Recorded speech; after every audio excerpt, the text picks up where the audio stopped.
Саламатсыздарбы? Медицина илиминин кандидаты Шайлообек Үркүнбаев негиздеген Сеннамед интегративдик клиникасынын уролог-андролог болуп эмгектенем. Атым Азат. Бүгүн сиздер менен аябай кызыктуу, актуалдуу теманы көтөрмөкчүбүз. Бул жыныстык жол аркылуу жуга турчу оорулар жөнүндө.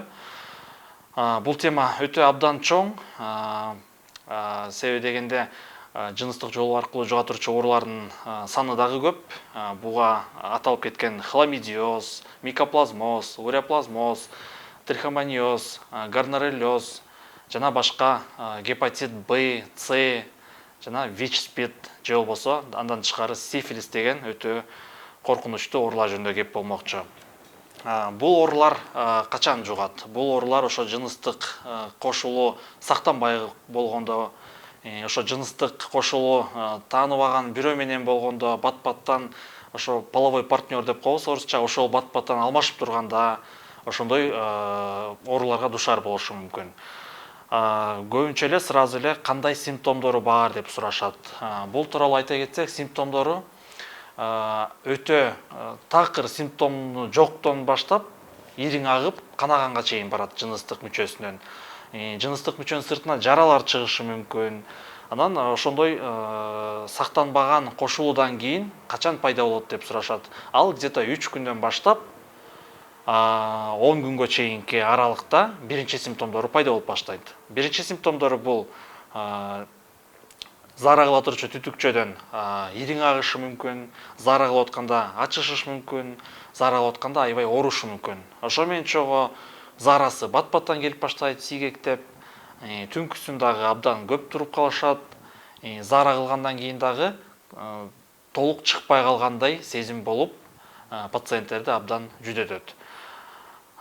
Буларды аныкташ үчүн пациент эртең менен эчтеке ичпей, туалетке барбай, урологко кайрылышы керек. Себеби дегенде ачка келет анализ тапшырганга, и ошо зарасын эң биринчи порциясы керек болот. Ошол азыркы заманда ошо лабораториядагы баягы ордуда турбайт. Мурдакыдай зонд деп коет, атайын жыныстык мүчөнүн учунан кыйкыртып, оорутуп албастан акырын зара менен алып койгонго эле мүмкүнчүлүк бар. Ошондуктан эркектерге кайрыларым, ошондой бир вероятность, риск боло турган болсо, коркпой эле келсеңиздер, зара аркылуу эле текшерип аныктап койсо болот. Ошол анализдерден тышкары кийин дагы шашпай бир 2 айдан кийин, 3 айдан кийин бере турчу инфекциялар жөнүндө дагы сөз болушу мүмкүн. Мисалы, ВИЧ-СПИД дегенге ошондой бир кошулуу болгондон кийин 3 айдан кийин гана берсе болот. Гепатит Б, С деп дагы ошондой дагы вирусный инфекциялар бар, аларга дагы абдан кеч берилет. Инкубационный период жок дегенде 1 ай болуш керек да алардыкыча. Ошондон тышкары лечениясы жөнүндө дагы кыскача маалымат бере кетсек, ошо лечениясы болсо, ошо анализден кайсыл инфекция чыкса, ошого жараша лечения болот. Ошондуктан менин кошунам бул дарыны эле алып айыгып кетти эле, мен досум муну алды эле деп ошону кайталап туурап алган бул өтө чоң жаңылыштык болуп эсептелинет. Анткени деген ар бир ситуацияда окшош болбойт. Ошо кошунаңызга же досуңузга жардам берген дарылар сизге жардам бербеши мүмкүн. Вероятность өтө аз. Анан ушул оорулардын кесепетинен кандай чоң осложнениялар болушу мүмкүн. Ушулардын айынан тукумсуздук болушу мүмкүн, потому что ошол инфекциялар деген акырын жумурткага чейин жетишет, ошо уруктуктун сапатын жоготушат, ошо уруктуктун чыкканына тоскоолдук жаратышат. Ошо микро трубочкалар бар, семявыносящий проток деп коет да, ошо уруктук чыга турчу түтүкчөлөрдүн баары жабылып калат, сперматозоидтер, уруктуктар чыга калат аяктан. Ошондой болгон күнү дагы, эгерде ошол мырза үйлөнгөн күнү дагы ошол инфекцияларды дарыланбай туруп үйлөнчү болсо, ал инфекциялар сөзсүз түрдө ошо жубайына жугат. Андан тышкары жубайда билбестен ошондой симптомдор жок болуп да жүрүп алса дагы, боюнда бар болгондо ошол эки инфекциялар балага сөзсүз таасирин тийгизет.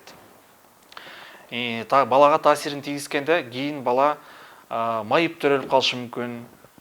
Кийин ошол бала орукчан болуп, кандайдыр бир чоң аномалия деп коет, ошондой пороки развития деп коет, ошондойлор менен төрөлүп калышы ыктымал.